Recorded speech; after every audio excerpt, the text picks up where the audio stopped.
Hey guys, we are The Bread Guys. And with sword in hand, let's explore Hyrule.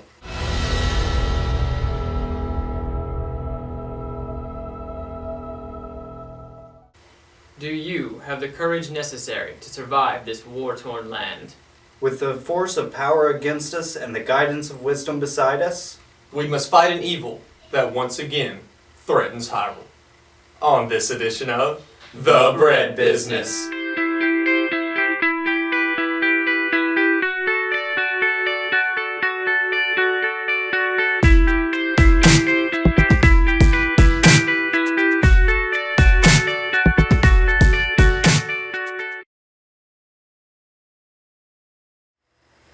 So welcome back to the bread business.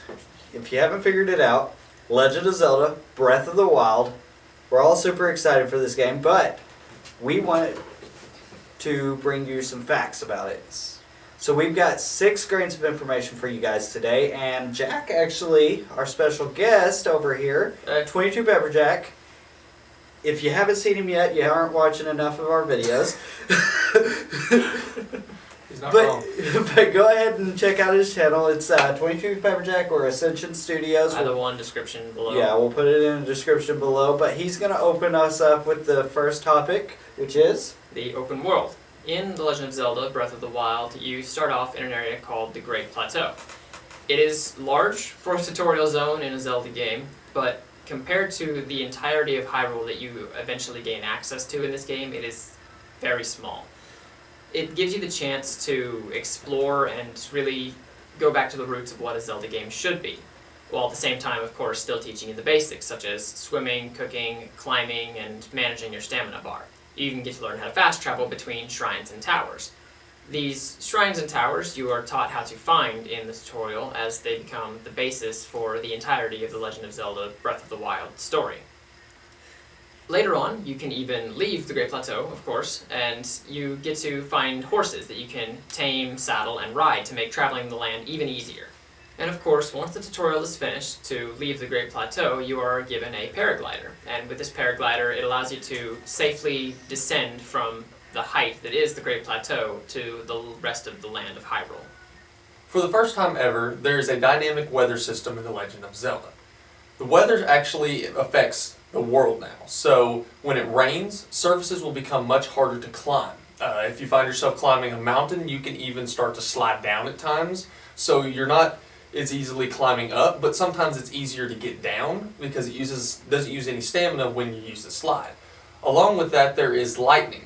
The lightning plays a big part because when you get hit, it will stun you and you will drop all of your items that you have equipped. If you wear a metal armor or metal weapon, you increase the chances that you're going to be hit.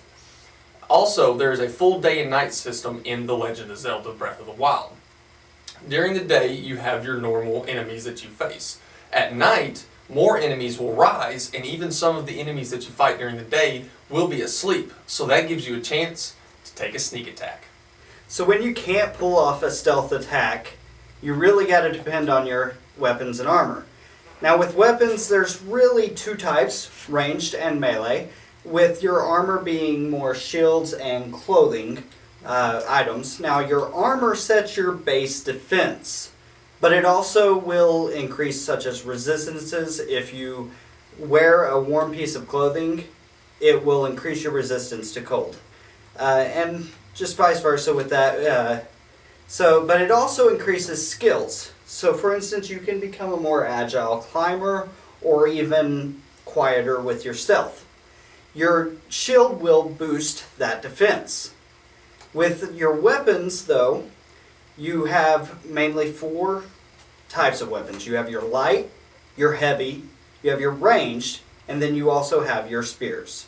Even though there's a large variety of items and weapons in the game, they do hold a durability. As you use them, the durability will wear down and they will eventually break. But you can use this to your advantage by throwing the weapon at the enemy for increased damage. And if you're smart about it and you throw it as it's about to break, it can be a good disposal method and a good offense towards the enemy. But don't forget that if you're kind of get into a tight spot, you can use your bombs. You can have up to 2 bombs, 1 of each type, And once you detonate a specific type, that will go on a cooldown, and you won't be able to use it until that cooldown is done. So we've been talking a lot about the items in this game. And these are not traditional items like you would see in other Legend of Zelda titles. Those actually fit more closely with what is called the runes in this game.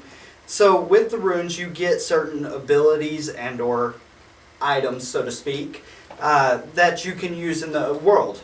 A few examples of this being that you can stop time on an object, freeze water, but one of those things is the bombs that I believe you mentioned last time. So you do get two different types of bombs. You get a square bomb and you get a round bomb. Round bombs generally roll down the hills easier, so you can roll it into an enemy camp, whereas square bombs can be placed directly on an object to sit still without any chance of rolling. You can use one of each at the same time. Now, you also do have several different items. These items do consist of the armor and weapons that you can equip, which we covered already. But you also get materials. Now, these materials can be used for several different things.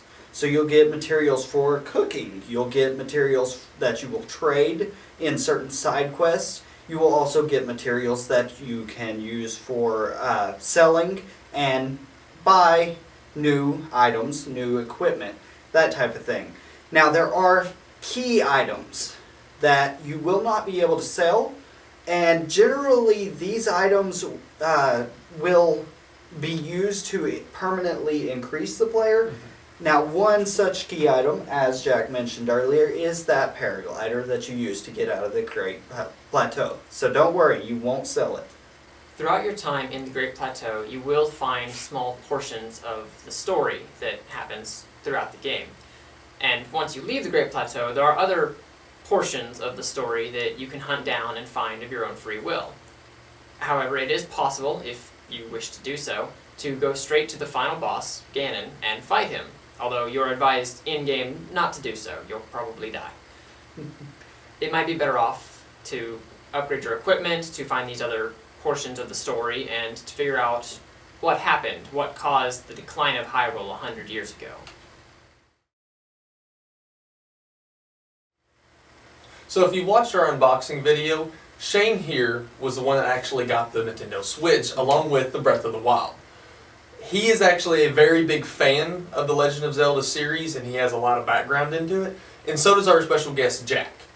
I wanted to go ahead and start off by saying that I don't have a lot of background into it. I haven't spent a lot of time playing the games or learning about the lore, but I do have a little bit of experience in it. So we're going to go ahead and start off, though, in the world and gameplay aspect of it. Basically just talking about the world itself, how big it is, the things you can kind of do in this world and setting.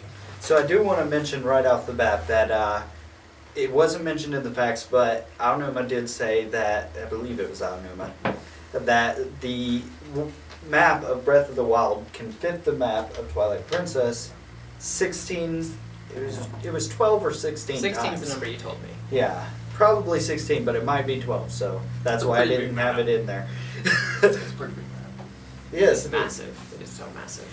and even in this, the starting area that you really can't get out of for a little bit, you're still given that open world, free roam, and it's already quite big. Just from my perspective of it, it seemed much larger than both of the Hyrule Fields combined in Twilight Princess. Oh, absolutely. And I mean, comparing the world itself and the size of it to some of the other open worlds that were very common to, such as like Just Cause 3 and stuff, it's massive.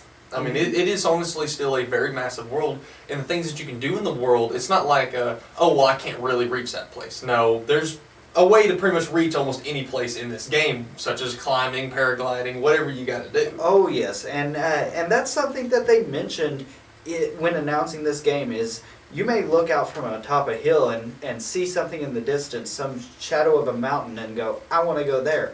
And you go. I mean, you can go there, and I love how smooth it is to jump up on the side of a cliff and just start climbing it. Yes, that's a neat feature, man. I like that personally. It is great. It's wonderful. Not like in Skyrim where you hit a cliff and then you start glitching out and your horse is riding vertically up the wall. Which is actually kind of interesting that you bring in the horses, because I've actually got to mess around with taming the horses and riding them, and they're quite intuitive compared to previous horses. Yeah, and they're a good way to get around the map too. You know what I mean? I mean, they're a good way to capture distance and travel. Absolutely. So, Personally, I felt like the horses they were very not. It was fun to tame them. I felt like that was very interactive.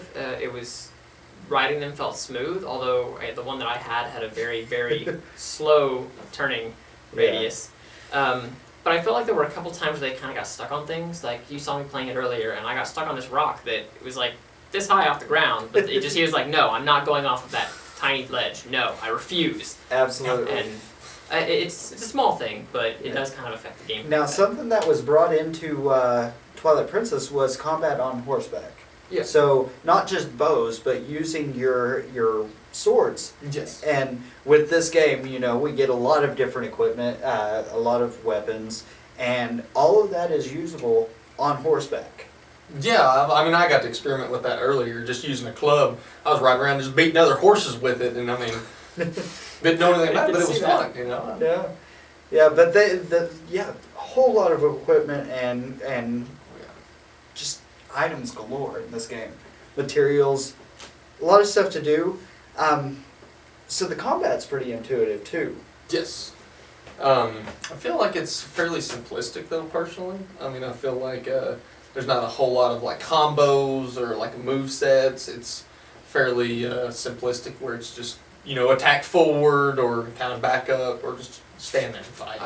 I kind of agree with you. I mean, after coming from a Zelda background with things like Skyward Sword and A Link Between Worlds, where a lot of the enemies in the game require specific items to kill them, it almost feels too simple. You just get a weapon, go up and wail on it, from what I've seen so far.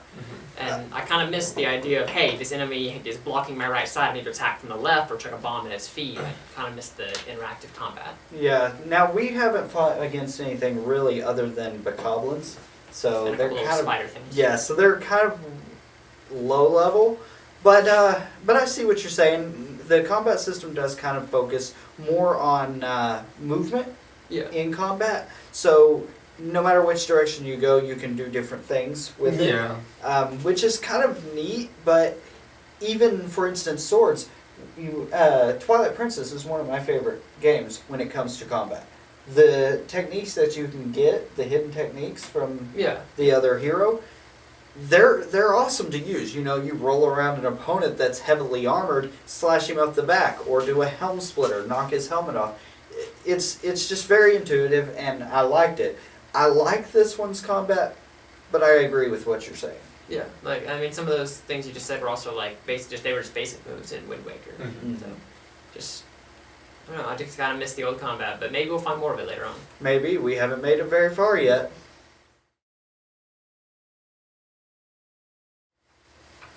Hey guys, welcome to the rating portion. Today we're going to be doing it a little bit differently because we're in some time restraint right now. So we're actually just going to go through the main categories and each of us give our scores until we get to the total. Then we'll go through our total scores, add them together, do our average like we normally will, and give our total for the entire game. We did still rate them based off the subcategories, so nothing has changed there. We're just going to be giving the main categories. And starting off with graphics, mine is a 13.8.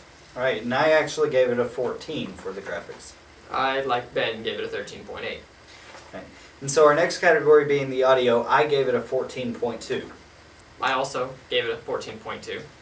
And I actually gave it a 14.3. Our last category for the first page is gameplay. I gave it an 11.8.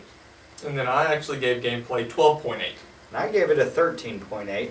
Granted, I think it should be said real quick that I have spent the most time with the game. So it's kind of interesting seeing those differences. I think the more time you spend with it, you kind of start to grow on it a little bit more. But next one's going to be immersion. Immersion, I got a 14. And I got a 14.6. And once again, I tied with Shane. 14.6. Man, Nice. that's early. So on the customization, our next one, I gave it a 12.5. That is really low. I gave it a 14, nice and even. My customization came out to a 13. Nice.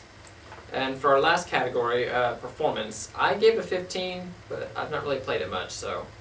I as well actually gave it a 15. I think it runs very smooth. I did give it a 13 myself because while it runs amazingly on the handheld, when I play it on the TV, I do have some issues with frame rate drops. And honestly, that pulls me out a little bit from the game. Well, that leaves my total for the entire game as a 13.8. My total for the entire game being a 13.7. And my total for the entire game being a 13.9. And with that, it makes the average for the game 13.8. So we give Legend of Zelda Breath of the Wild on the Nintendo Switch a 13.8 grains. And remember, check out Jack's channel, 22 Pepper Jack, or Ascension Studios. Also, check out our Twitter. We'll have it right up here at the Bread Guys. We have plenty of postings there where we do giveaways, even kind of did you knows. We do different kinds of things, even letting you know of new indie games. And lastly, check out our new background. But also, don't forget to subscribe and leave a comment or two. Let us know how we're doing and how we can improve, because we're always wanting to take the next step to make these videos that much better. And those friends that are excited about Zelda but not sure if they want this game, go ahead and share this video with them.